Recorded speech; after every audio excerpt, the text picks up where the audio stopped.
All right, time to set up our app pages. Let's look at Stack Exchange again as a reference. And we're going to create like a simplified version of this. We're not going to recreate all of the functionality here, but we definitely want to have a home page with some questions on it. We want to have a question page with the answers on it. And we also want to have a way to ask a question. Also, I'm not going to bore you by building all of this in real time. Some of this I'll speed up just to keep the video a bit sharper. Okay, so let's start on our index page, which will be our home page. And we can see that we've got this explore our questions, and then we've got a repeating group underneath. So let's create something simple like that. I'm going to turn on snap to edges and grid, and I'm also going to show a grid at the moment to help me arrange, but I'm not interested in the gutter. So I'll put my questions there. And also, before I forget, I will add a header to this page as well. And then we can arrange the questions to match and then create that repeating group. We'll add a group inside of it. Center that horizontally, center it vertically. And looking over at Stack Exchange again, we've got the question over on this side, and we've got sort of some counter boxes there. So let's just start with the text itself. Okay, and of course we've set the repeating group actually to be what we want. So as always, we'll name this repeating group questions, and we'll do a search for questions in the database. Okay, and sorted by the created date. We want them to be descending. We'll actually rename this to be latest questions, just to be a little bit more literal. Now I'm also going to set this to be a fixed width page so that we're not worrying about any of the responsive stuff. That's not what we're going to be covering in this tutorial. And we'll make it an extended vertical scrolling. Create these little boxes. So it's always a nice idea to nest like with like. So I'm going to create a bigger group here just for the metrics. And then inside of this, I will create a little group, which is going to be the first group here. And I'm going to control drag there to make a copy. And here we will actually populate this with the number of votes for this question. So this group metrics, let's set the type to be a question, taking it from the parents group thing, which doesn't have a type. So this is where you sort of need to be onto it when you're creating new groups and making sure that when you create them, okay, group question cell, that if they're going to be populating dynamic data or passing dynamic data through them, then make sure that you set the content type appropriately, right? So this is going to be the current sales question nested within this group. If I right click on this and go reveal an elements tree, this is something that I use all the time, then I can automatically be pulled to where that thing is in the elements tree and see anything that might be inside of it as well. So we've got this group metrics inside. That's going to take that parent group's question as the data source.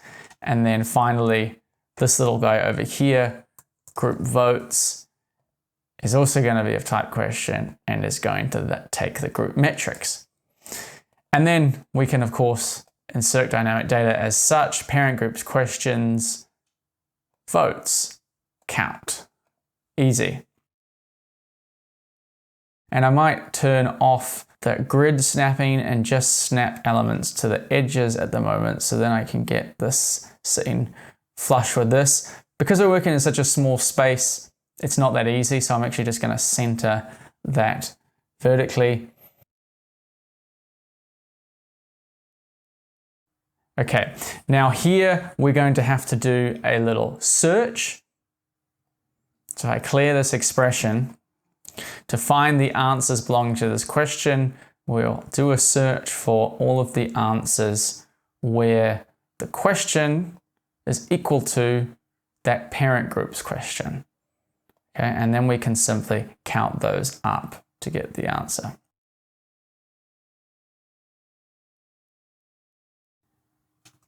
You know what,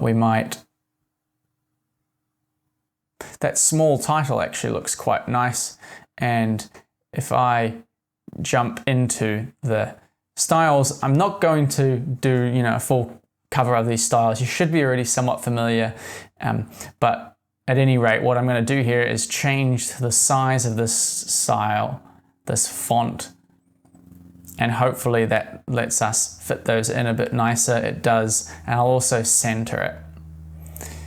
And for this guy, I might actually just create my own style.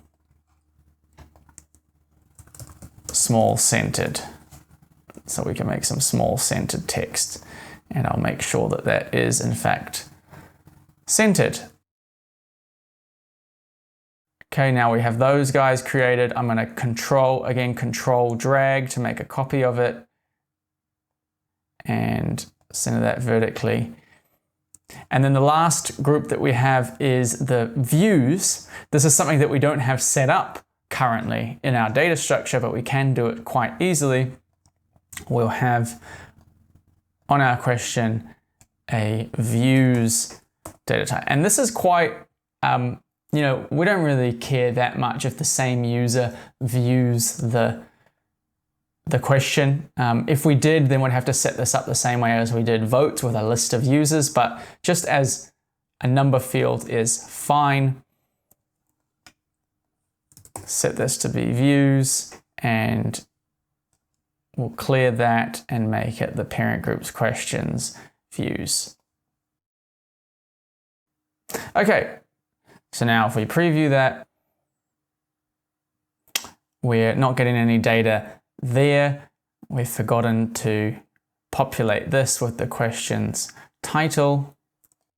And that's okay for now. That is more than sufficient. Of course, we could do things like update that logo to be, our app is called Film Exchange, so let's add in Film Exchange. We could do that stuff, but we don't need to. Now, the next page that I want to create is the form, and the reason for that is that once we have the form, then we can actually populate the site with some questions, and we can see how this homepage looks a little bit better. So just before I do that, I'm going to do something that I should have done at the beginning. I'm going to group all of these.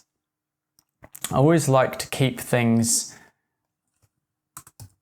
in one master group if I can, so that should I want to move stuff around, I can drag everything at once. This is at least one large category of elements. So let's create a new page. We'll call it the Ask page, and we're not going to clone anything on it. And we're not going to get too fancy here. I'll add this to a group. Just drag that group out a bit. So now we'll add some inputs.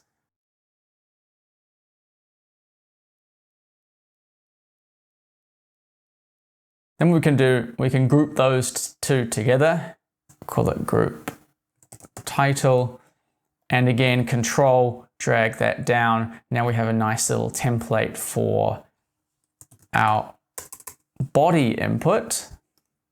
One thing that we'll have to do is replace this with a multi-line input. So of course we could just delete this and then drag in a multi-line input, or we can right click, replace by another type, and then this will let you choose another element of the same type. So this is another input form type.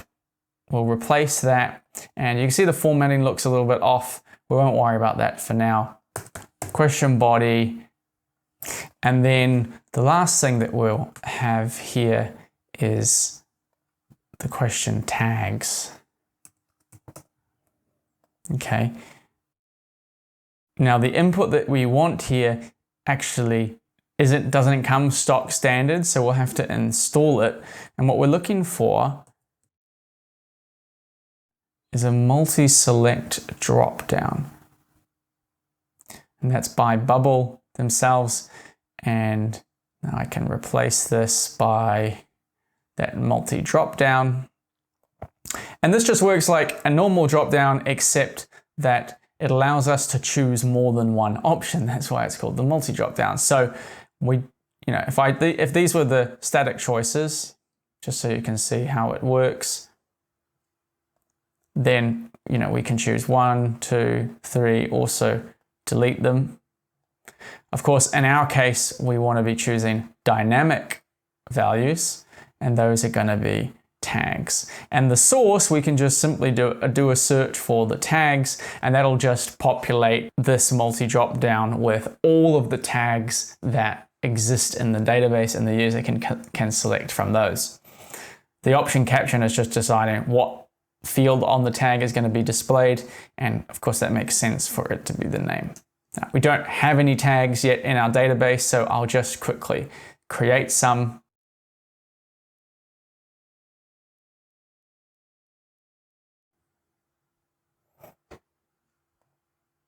Now we have some tags there. So of course the last thing is simply to put a button down the bottom. And when we create that workflow, right, we're going to create a new thing. That new thing is going to be a question, and then we will connect up all of the forms. We have failed to actually name them appropriately, so I will quickly do that now. That is the input title. This, in fact, is the input body. And this is the input tags. And this should make that a little bit easier.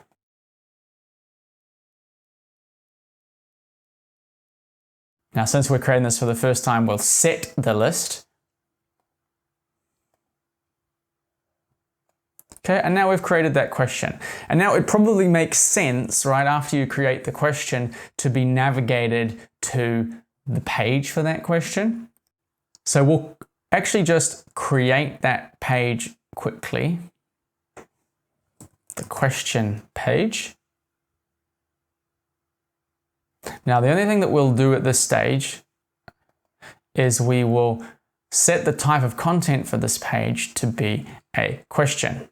And that's going to then allow us, when we complete this workflow, by sending the user to the page, to send some data, and we can send the result of step 1. So let's quickly see that in action.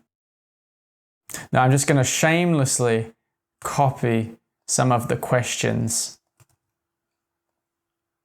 from the existing Stack Exchange site, just so that we have some content.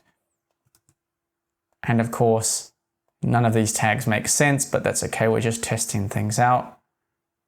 Now I'll create the question, and then we'll be navigated to the question page. Now, one thing that you might note is the URL here. Okay, this is the identifier for the question, right? That question in the database has this unique ID, and that's being pushed through into the URL, and that's what is informing the page for what question it should be showing data for. But if you look at the actual movies at Stack Exchange, you'll see that it has this sort of literal text path, which is a lot nicer to look at. It's a lot more readable. So how do we make our site behave the same way? Well, we have to make an adjustment to this workflow, where we're going to add in an action here, which is set a things slug. Okay, now the slug is the equivalent of this here. It's an identifier that the page can use in order to pull the relevant data from the database. At the moment, it's using this unique ID as the slug, but Bubble allows us to actually set our own slugs. So I've got this at the moment set up with that question with this unique ID. If I went into the database, I could actually create my own slug, and it won't allow me to add in a slug that has, some spaces and some extra text here. So I'm just going to go, and now if we load this, you'll notice that the unique ID has now changed to this Remy Bresson. This is taking the place of that unique identifier. Now, obviously, it doesn't make sense for us to be updating all of these slugs manually. We want to set them dynamically when we create the question. So what we can actually do is go into the workflow that we just had, and I'll actually insert an action here which sets a thing's slug. The thing we're going to change, obviously, is the result of that first step. And then the slug, we can actually be a little bit clever and pull in, say, the title. That's what Stack Exchange is doing. Pull in the title of that question. And what Bubble will actually do is remove all of the unacceptable characters from that slug. It'll remove the spaces. It'll remove question marks if those are in the title. So, just to show you that in action, right, I'll add in a question mark, space, my question, title, maybe I'll add in a hashtag, an @ symbol, and a star, title. Let's see how Bubble handles the formatting of this title. Question body doesn't really matter for us, okay, so I'll go step by step. Okay, it's creating the question. At this point, right, the debugger is just showing what we've actually typed in here. Okay, so it looks like all of the unacceptable characters, Bubble has just replaced with a hyphen. Okay, so there are a few spaces there. This is where we had, a bunch of unacceptable characters. And you can see that in the database, right? Here is the slug. I'll just jump onto the question page, just add some text to pull through the current page's question, just so that we can see that this is in action. Okay, there's the title. This slug is the identifier. Let's say that I change something. I remove this T from title. Now, all of a sudden, this page, this entire question page, does not have any data. There's nothing here because it can't find a question in the database with this slug. This has taken the place of the unique identifier. Okay, so now let's quickly set up our question page. Of course, what I should do is add in a header here as well. Bubble's default settings here have set the header to be a width of 1080, but the page only at a width of 960. So I'm just gonna extend the page width there.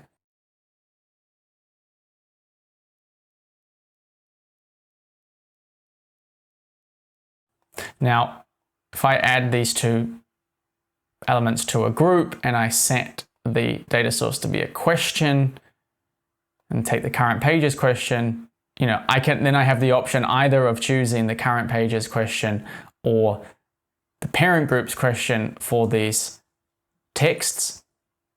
I find it's always a good idea to be pointing to the group for consistency, so we're not sort of jumping over parent groups to get to another data source. Just make this stick out a little bit more.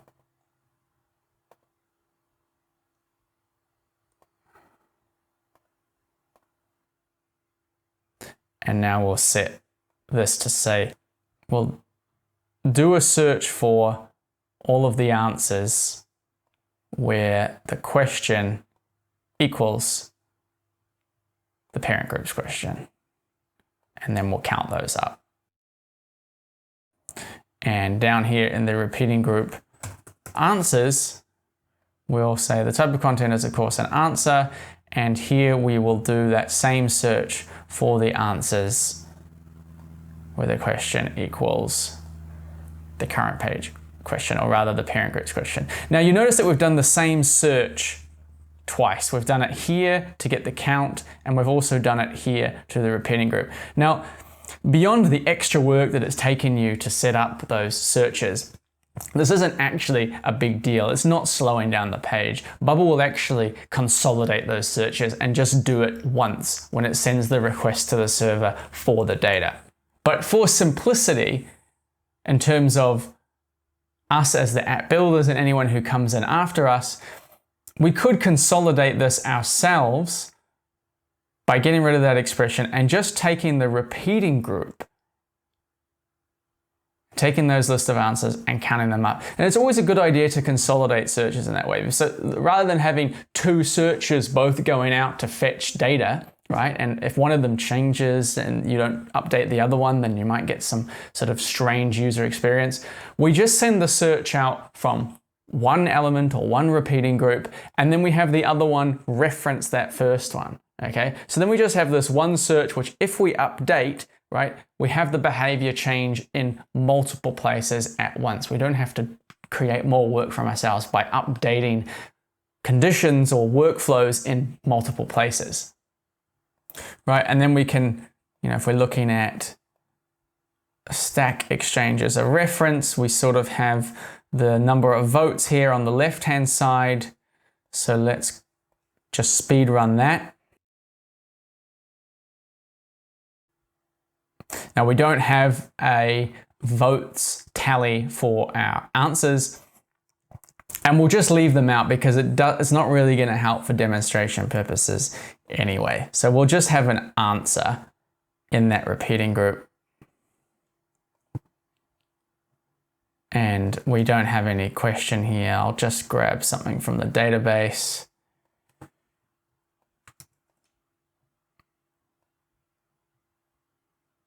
And throw it in. Okay, and then we have some sort of rough approximation of what the site is going to look like. Okay, we need to have an ability for a user to actually answer a question. So I'll add in a little button here. And we'll make it a different color than before. Call that answer. And we'll use a pop-up to answer this question. Now, I just want to have like a simplified version of the question. I'll actually have to set this pop-up answer question. I have to set the data source to be a question. Okay, and we'll come back to populating, how to populate this in a second.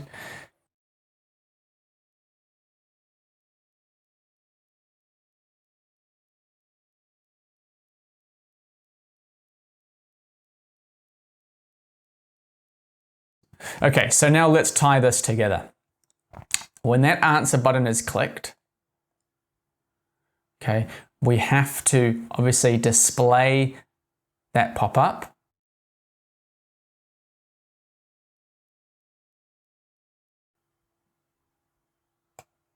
But we need to also pass a question. Okay, so the first thing that we have to do is actually, before this show the pop-up, is display data in a group. And in our case, that pop-up is acting as the group. That's the container where the data lives.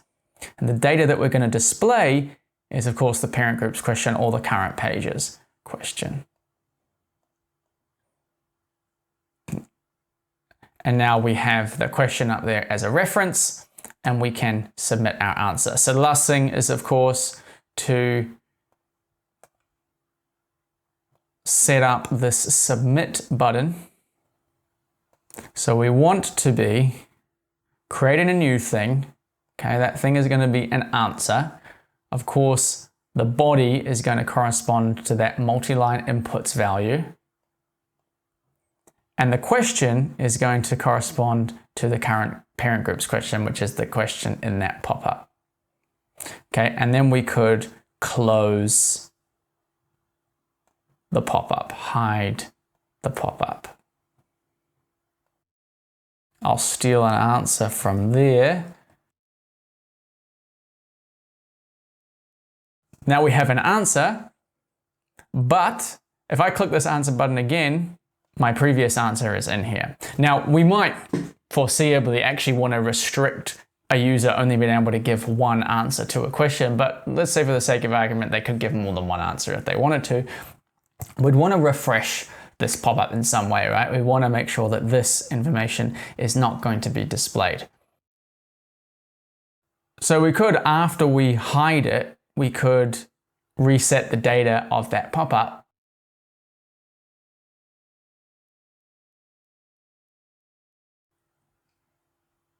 And I'll just grab another random answer here to give.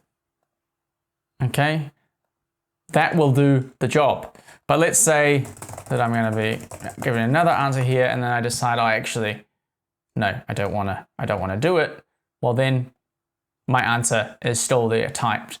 That indeed might be the user experience that you want, in which case that's a good idea to have it that way.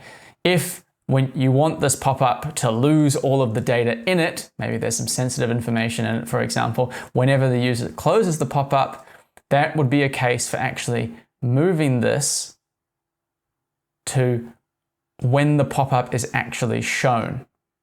So have it that reset the pop-up, that will actually reset that input and anything else in it, and then we're displaying that question in the pop-up, and then we're showing it. So the behavior, right, if I'm typing and then I close this, if I open it again, what I just typed has been lost. So that indeed might be the use case that you want.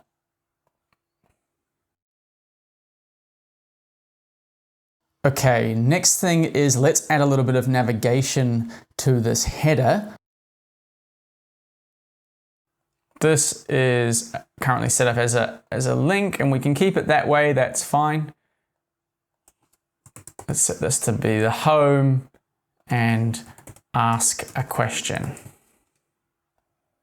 We can, of course, move these across to make some more room. And that will go to the ask page. And now we at least have some really basic navigation. And you'll see they're both opening in a new tab. That's because we have this open in a new tab clicked, and we can of course uncheck that to remove that behavior. So on our index page, we of course have that list of questions, but we have no way to navigate from a question to the question page. So it was handy that we created this big container group in the beginning, because now when we set this workflow, which opens up that particular question page, it sends this group's question. And now we can click on a particular question and be taken to that page. Right, and very last thing now is we still don't have our elements for adding a vote to a question. So we'll add that in now. I want to add just a little icon that the user can click to add their vote. And we'll make that this up icon. And what I'll do is I'll also add some text underneath that just shows the number of votes that a question has. So the current page questions, votes, and count them up. And these two we'll put in a group by selecting both of them, right-clicking, and then going group elements in a group. Okay, now the logic for this button, this icon, we've already been over. I can click on it and then make changes to a thing. Of course, that thing is going to be the current page's question. And since this votes field is a list of users, we can just add the current user to that list. And if the user's already in the list, then they just won't be added to the list. So nothing will change there. So I'll preview that. Okay, and now a user can click that and it is incremented by 1. So this question now has a user added to its votes. You can see that it's actually empty here. That's because we're not actually logged in. So it's up to you whether you want to allow users who aren't logged in to upvote a question. In our case, I don't think that we do want to do that. So we'll make a quick change to this workflow, and we will only allow this set of actions to be triggered when the current user is logged in. Otherwise, nothing will happen. And we'll also add a condition here on this icon that when the current page's questions votes contains the current user, i.e. when the user has already voted for this question. Okay, let's just make this element not clickable. And then within the style for this icon, we can set a condition that appears only when the icon isn't clickable. And we'll just give it sort of a faded look. So it looks like, we're giving the impression that this button is invalid, not able to be clicked on. Once the user has, of course, already voted for the question. So let's try it out. We'll go step by step. We click that icon. Current user is logged in. Yes, they are. We'll add the current user to the list of votes for that question. And then sure enough, this icon is grayed out. So this is obviously a pretty crude setup, but considering the time that we've had to do it, it's pretty impressive. We've got 3 different pages. We've got the ability to create questions, to answer questions. One thing that we don't have though is the ability to edit questions, and that's what we'll tackle in the next video.